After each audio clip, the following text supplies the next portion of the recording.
ng punong hindi namumunga ng mabuti ay pinuputol at itinatapon sa apoy. Kaya nga makikilala ninyo ang mga huwad na propeta sa kanilang mga gawa.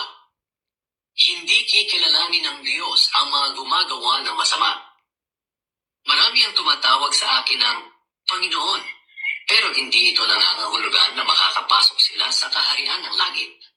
Ang mga tao lang na sumusunod sa kalooban ng aking Amang nasa langit ang mapapabilang sa kanyang kaharian. Marami ang magsasabi sa akin sa araw ng paghuhukom, Panginoon, hindi ba't sa ngalan niyo ay nagpahayag kami ng inyong salita? Nagpalayas ng masasamang espiritu at gumawa ng maraming himala?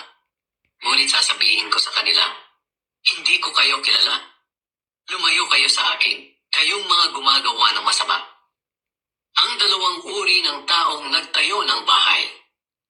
Kaya ang sinumang nakikinig at sumusunod sa aking mga sinasabi ay katulad ng isang matalinong lalaki na nagtayo ng kanyang bahay sa pundasyong bato. Nang umulan ng malakas at bumaha at humampas ang malakas na hangin sa bahay, hindi ito nagiba dahil nakatayo ito sa matibay na pundasyon. Ngunit ang sinumang nakikinig sa aking mga salita, pero hindi naman ito sinusunod, ay parang taong hangal na nagtayo ng kanyang bahay sa buhangin. Nang umulan ng malakas at bumaha, at humampas ang malakas na hangin sa bahay, nagiba ito at lubusang nawasak. Ang autoridad ni Jesus.